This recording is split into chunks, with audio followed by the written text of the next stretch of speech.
the most powerful spells and rituals that you can do to handle any difficult person, whether it's at work or in your family or in your neighborhood, the people that just really get under your skin and they might be mean and nasty humans, and you want to know how to handle them, then this episode is for you.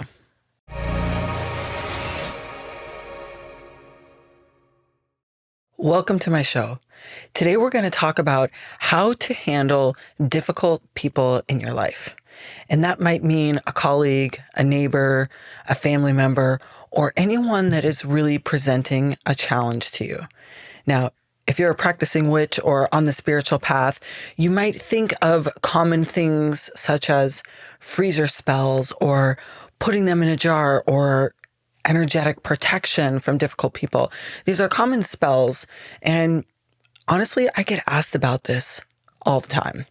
And I get asked about this so often because the greatest lessons we're living in our life truly come through relationships. In fact, I would say that our greatest learnings as humans happen on our path while we are interacting with others. And this could be even someone that you're passing in traffic, or a mean checkout person in the grocery store, or maybe it's a neighbor that lives above you that's just creating havoc in your life. A lot of times we lean on spells and rituals to create a change in that energy field. And this show today is going to be the most powerful rituals that you can do to handle this. And I'm going to give you the exact steps at the end of the show. But first, I have to take you through some processes, some ideas, and dispel some beliefs that are probably stopping you from really making this effective. And I'll explain it all. For those of you that don't know me, hello, my name is Tahverlee. I'm a High Priestess, a practicing witch, and the founder of the Moon Temple Mystery School. And this is my life's work, right? For us to live in more joy and more happiness with our power fully turned on. Whether you identify as a witch or not, that doesn't matter. This is about mindset and magic and where they intersect. Because really, we're all growing. And hopefully you're striving to be a better human, to be better in your life as a whole in this lifetime.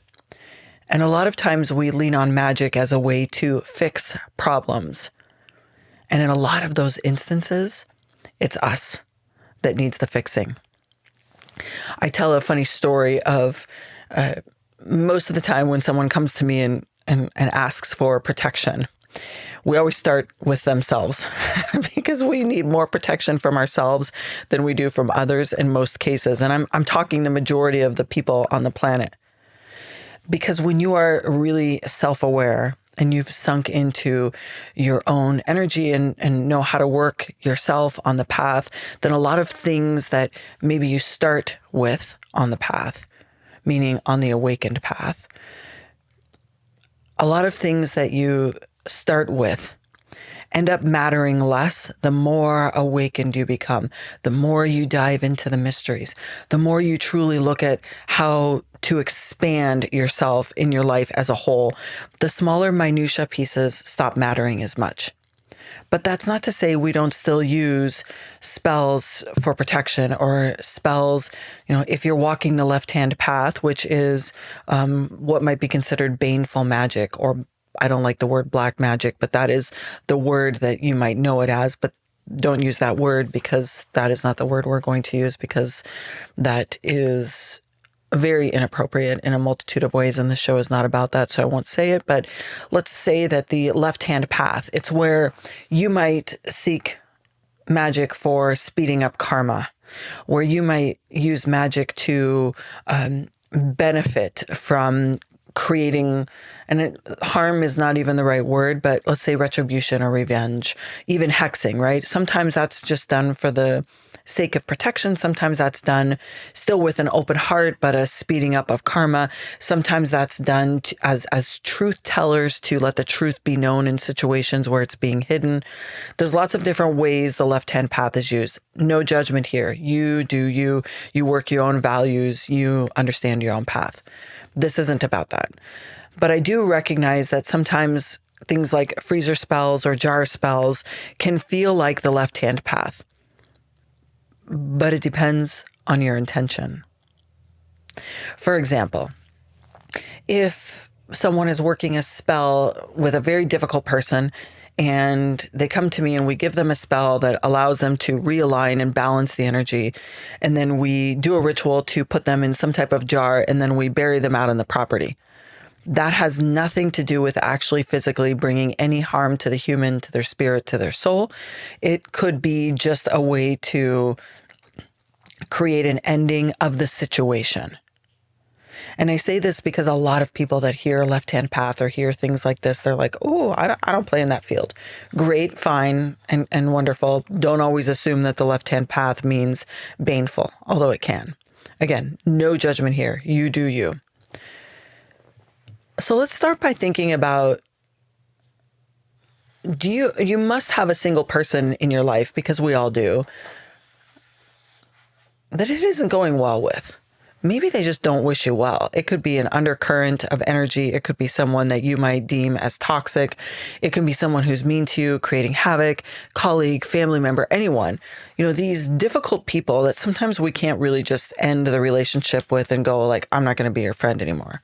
That comes up in a lot of communities, especially if it's family, neighbors, colleagues. And in some situations, we should be working on boundaries as a whole. But if there's someone in your life that's being really difficult and you feel like you need protection, or you're doing big magic to handle this difficult situation, then I'm going to tell you that you're missing the core piece of how to do this. Because when you understand what I'm about to tell you, and you have to stay till the end because I'm going to give you the 3 steps after I summarize this for you.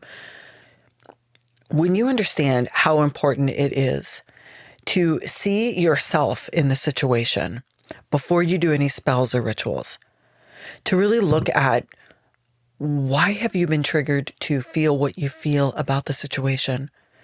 If you don't start there, then you might find that situation happens over and over again. Because in a lot of cases, people that we deem as difficult in our life are likely just old traumas being triggered inside of us. I'll tell you a story about this woman named Beth. Beautiful woman with a beautiful family, doing wonderful in her job and in her career. And I worked with her for quite a long time. And she came to me originally for spells to deal with why she can't seem to keep solid relationships as an adult. She came specifically for that reason. We did the spell work. And she came back to me because the spell work wasn't working the way that she wanted it to. So we revised the rituals again. And in my second session with her, and I ended up meeting with her for an entire year, monthly for a year. But in our second session, I started diving into asking questions about things like, what do you believe a friend should look like? What do you feel like your value in a relationship with another woman is? What do you bring to the table? What do you talk about with your friends? Do you discuss open, honest communication? Do you have shared values? Like, how do you even decide who to be friends with? And I planted a bunch of seeds, and it didn't land at that time. And so we did more spells and more rituals. And then our third session onward, I started to see this shift, because I planted the seeds in her to ask her, really, like, how do you define this relationship and how you want it to be? So before we really can look at a relationship and say, okay, this relationship is going sideways, and maybe this keeps happening in my life and I don't know why. So what do I need to do? I mean, usually we can start there. Like, what do I need to do to ensure that I don't meet and relate with friends that are mean or nasty or don't support me or don't have my values? Why does this keep happening? Most of the time we have to unwind it a little more. And in Beth's case, what we did was we started back in school, like elementary school. And I started asking her questions like, what's your first memory of a friend that you had that was wonderful? And what happened? What was your second memory? What about high school? And in doing that, we started to see where this pattern emerged, where she often felt judged and victimized and not being enough, didn't get enough of what she needs from those friendships, which made her maybe be a little pokey. And when she was a little pokey, then the friendship started to dismantle. And she could look back on that and say, oh, maybe that's still happening now. Maybe my needs aren't being met. I have an expectation of what I think this relationship should be like, and that's not happening. And instead of talking about it, my feelings are getting hurt. And when my feelings are getting hurt, I get a little bit pokey. And when I get a little bit pokey, then our friendship doesn't seem to be the same. Then we judge each other and it doesn't go well. We had to go back even a deeper step to look at her core wounding. Her core wounding and how she related to her value as a woman actually boiled down to the relationship she had with her mother. And we're not going to go into core wounding today, but in her case, I will tell you that what we discovered was that her belief about herself was imprinted a long time before she even started interacting with friends in this category of like friendships. And this happens to a lot of women. In terms of how we see sisterhood or friendship, right? We have challenges in these areas. And I'm going to tell you that 99% of people aren't willing to do the work of the most important part of rituals and spells for handling difficult people, because it means going back and looking at yourself and your own wounding and why you have these beliefs that you do. And are you trying to fit any type of relating to another human in a box? And in Beth's case, when we got back into that core wounding and we started to work on that, and she had already done years and years and years of therapy on this when she was younger, like when she was an early adult, like she did a lot of therapy. The thing is that these core woundings were still present in her body. And although she thought she had solved it, what happened is every time an issue came up with a friend that didn't go well, it's like she was right back in that place in her body. She said to me once that I thought that time healed all wounds. Like, I'm a grown-up now. I have children. This issue that I have that occurred when, between my family and I pretty much growing up, it's not there anymore because, that's a long time ago. And I told her that time doesn't heal all wounds. Time itself just buries them. What heals all wounds is going into your body and finding out why it's still there and addressing your beliefs about yourself, which can border on shadow work, yes, and actually rewriting the story. And when you start to rewrite the story about yourself, then you show up completely different in any relationship that's challenging. And that's what we did for her. I'll tell you that now it's several years later from when we did this work. She has this massive community of friends and other women, and she specifically goes into conversations and talks to women about, we all have these core sister wounds, and here's why. It's from the way that we believe ourselves to be valuable or not. She actually does this conversation within her groups now. And the reason why I'm talking about this is because before you put somebody in a jar or a freezer spell or bury them or do big cord cuttings or small cord cuttings that you see on all social media, and listen, I do these rituals too after I do what I'm about to tell you. Because no amount of magic, no amount of spell work can overcome your beliefs. And so if you have a deep-seated belief about something, anything, the world, how work colleagues should interact, how neighbors should interact, how you want to be treated, and you don't necessarily know how to look at that belief in a different way, because if you have that belief and 5 million other people have a completely different belief, and then you meet at the workplace, or you meet on your street where you live, or you are in a mother's group together, or you're in a witch class together, and you don't know yourself enough to know that your beliefs are shaping how you're showing up, and their beliefs are shaping how they show up, then of course there's going to be difficult, challenging situations. This is quite common. And this is why most people don't understand how important it is to do rituals and mindset and magic work together. They go hand in hand, because the mindset work is understanding yourself first. Like, you have to know yourself.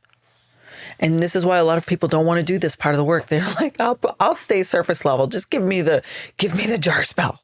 Let me put them in a freezer. Because it's a little more difficult to go inward and say to yourself, oh, how am I a part of this? What's my role? Like, what's my own energy about this relationship to begin with? And how is that impacting how I'm showing up?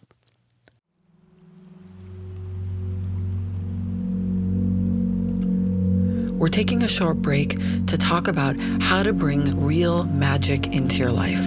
Whether you're a practicing witch or you're on the spiritual path, there are tools and knowledge and wisdom that you can gain that will literally change every single aspect in how you show up in your purpose, in fulfillment, in joy, and in expansion to live life fully on your terms.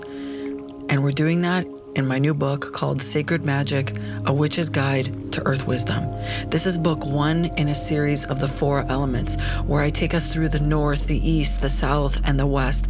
And alongside that, I have an oracle deck and a journal. And all of these tools are to help you find your own sacred magic. Go to tahverlee.com, that's TAHVERLEE.com, for all of the information and how to buy the books. And this isn't to say that there aren't very difficult, dark, heavy, dense energy beings on the planet. There are. I'll give you an example of how I use spells and rituals, even though I've done the mindset work and I know how to navigate my own energy, and I'm very self-aware of when I come in triggered or what's my own issue. Like, I'm aware of what I own, and I'm still learning all the time. I don't get it always right because we're all still learning all the time. But there was one time when I went into a restaurant with a friend, and we walked in the front door, and on the other side of the bar, I immediately saw and felt this dark, dark, dark fog energy around someone that was sitting at the bar. And I didn't know them, never seen them before. And I instinctively recoiled, oh, that is really bad energy, dark, bad energy. And I'm just going to have dinner. I'm not interested in, turning on my psychic vision and trying to understand what's in that person's life and why they caused it. It's not my business. I'm going to have dinner. Actually, it was like having wings and a glass of wine. So I that was not why I was there. So when I walked in the front door and I saw and felt that energy over there, I turned around to the person behind me, and I'm like, this person was aware of the visualization exercises that I teach. And I said, build the wall brick by brick. And I could see that he kind of looked around me and kind of recoiled. And so as I'm walking from the front door, and of course we ended up getting seated right next to this person, as I'm walking, I am in my energy field, layering brick by brick by brick by brick of a protective wall between that human and myself. And the person that was with me did the same. We sat down. This individual who was seated right next to me at a bar didn't even turn their attention our direction even once. I didn't feel anything anymore. I protected myself. I got up and left. Fine. Totally great. So I still use mastering energy of myself and situations. That to me was magic. I used magic in the moment to not have to interact with the dark energy because they are out there in the world. I also do a lot of work with humans who have dark energies around them, and I help them do the same. And if you want to do any of that type of work, make sure you check out moontempleschool.com. If this is still the month of February, we are in the Love Shack working on the frequency of prosperity, which is actually the frequency that I'm going to be talking about here soon. It's all the same high vibrational frequency that I'm going to talk about. So when you know yourself, you have power. When you know yourself, then someone can't tell you what you are or not doing right or wrong. When you know yourself and you know, I don't always get it right. I'm sometimes cranky. I know for me, I am very aware when I haven't eaten enough healthy, nutritious foods and I'm depleted, and I will speak it. If I have plans to see someone, or if I'm on the phone or on a call with someone, I will be very straight up forward. I'm just so you know, I'm hungry, I'm hangry, I'm going to need some nourishment before I'm going to be back and centered. When you're self-aware, and you know how to return to your center, and you know how to replenish your energy, you know how to dump it when you have heavy energy, then it's unlikely that anybody else's dark energy is going to penetrate you, because you're solid. You're just like such a beam of light, or you could even be a beam of purple or a beam of black. Like, you're so strong in your energy field that it can't be penetrated. But to get there, these are the steps. Number 1, the most powerful rituals that you can do to truly handle difficult people is to address your own core wounding. That's step number 1. Many ways to do that. The Dark Goddess Mysteries and Mystery School will help you get into that, to clear it, to acknowledge it, to feel it. Teaches you how to create like a manifesto of how to turn pain into power. That's step number 1. Step number 2 is really becoming very self-aware of what you have contributed to the situation. So if there's a challenge with, say, someone in your family, they're difficult, they don't support you, they don't show up the way that you want to show up, there is definitely going to be a component of you in that. And this is not about, okay, so it's my fault, I'm going to berate myself. It's not that. And it's not, oh, it's totally their fault, they're just assholes. It's probably not that either. When you become aware of how you actually participated in the situation, now, you might have just shown up at the grocery store at the same time every day, or every week for 2 months, and the same cashier just snarls at you. You might not have any impact on that situation. You may not have created it. But you do have an impact on how you resolve it. Meaning, the resolution in a case like that, as an example, is not to judge them.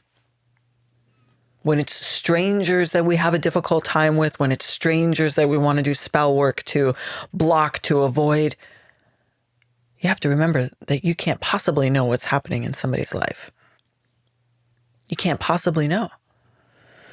What if they're going through something really challenging? Can you hold compassion for someone that you don't know that's just being nasty? Can you do that? Because that's how you're participating in making the situation worse. If you snarl back, if you snap back, if you respond to negative, dense energy from a human that's directed at you, if you respond right back, you're just amplifying and fueling the fire of negativity. And I'm not talking about the people that you know. I'm talking about in the terms of strangers. So when I say step number 2 is being very self-aware, be self-aware if you are being triggered that someone has just been rude to you. It's like, oh, I may not have done anything to cause this, but am I putting fuel in the fire? Or am I able to just hold compassion because I don't know? Am I able to hold compassion without needing to use my psychic gifts to go in and try to figure out what's wrong with them? Because it's not our jobs. So step number 1 is doing the work to handle your core trauma issues, anything that you have in the past that has been unresolved in your body. Step number 2 is to truly become so self-aware that you know what your energy is at all times and how you're impacting the world around you. And then step number 3 is doing the work to stay in your own high vibrational alignment. These 3 steps are actually easy. They're not complicated. They're not hard. And when you do these 3 steps, then the need to do magic to handle difficult people becomes inconsequential, because you are so powerful yourself that you can repel any need to do so. And when I talk about your own high vibrational alignment, how to get into that state, there are many ways.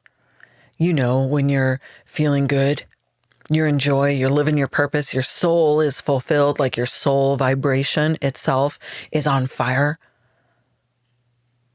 When you're feeling that way, nobody else's negative charge or issues or energy has anything to do with you.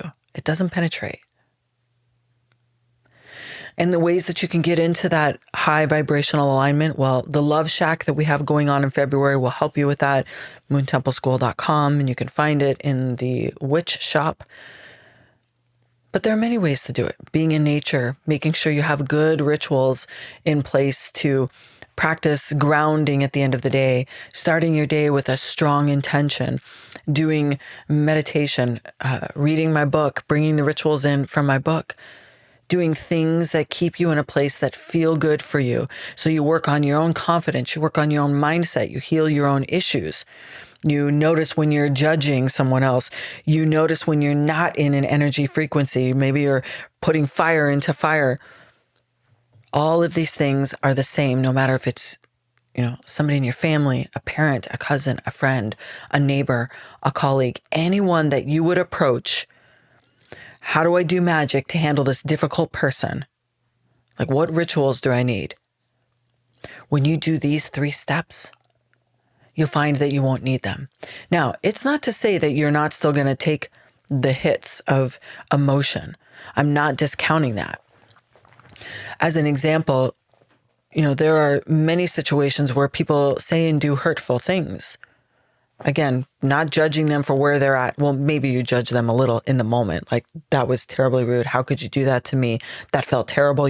That's rude. Why would you do that? That's harming me. Or that's harming someone else. You're going to have those initial feelings, of course, because we're human. Me too. We have these big emotions that get hurt. And it's okay to be in the place of hurt. I'm not saying to shut down those painful experiences. I'm saying that they are a way shower to you to be able to say, oh, I still have some wounding in this area. I still might have energy leaks or holes in my energy field in this area, maybe in my body, maybe in my heart, maybe in my belief about myself. Maybe what they said has a little component of truth, and that's why it hurts so much. Or maybe I trusted this person to know me well enough that when they put a little dig in, that I feel like they're immediately right because I trust them. So when they dig into a part of my heart, I'm really hurt. All of that leads you to the point that I made earlier, which is your greatest lessons, the greatest teachings you'll have in life about yourself are through relationships. They show you where your core wounding is still in place. They show you where you are not self-aware of how you've contributed to get to this place. And when you become self-aware, then you realize, oh, I'm in control. My response, my reaction is in control. My reaction doesn't have to be, I'm going to throw them in the freezer. If you have a freezer tray, like full of people you've put in the freezer, I might suggest you do some work on yourself first. And then doing the work to stay in that high vibrational, high frequency, or even think of it like a spectrum of frequencies that is high vibration. Because restful, taking care of yourself is one spectrum of still being in a high vibration, all the way up to like high magic, altered states of magic that we do. That spectrum itself is still all high vibrational, like rooted deep in your belly or rooted in your heart and in the feeling of love is all high vibration. Even healing yourself is high vibration. So when you combine these 3 things of knowing your core wounding and working on it, and here's the thing, you can do all of these simultaneously. You don't have to do this year-long process. I need to go sit in a cave and do this big work and rituals, and then I'll never need protection from mean people again. It's not that. You can do it together. All at the same time, start to get to know yourself. Know your core wounding. Know what triggers and bugs you about other people. Know when someone can really hurt your feelings. It's actually not them that's hurting your feelings. It's you that's allowing your feelings to be hurt. So to recap, the important parts of the most important rituals you do to handle difficult people is number 1, know your core wounding and why it bothers you in the first place. Number 2, know your energy field and your part of the equation. How did you contribute? How did you respond? What part do you own? And then number 3, do daily work to keep yourself in your own soul alignment. That builds confidence, that builds an energy field around you that is unable to be penetrated. And when the frequency confidence and power of you between you and you gets higher and bigger, then you won't need spells or rituals to handle difficult people anymore.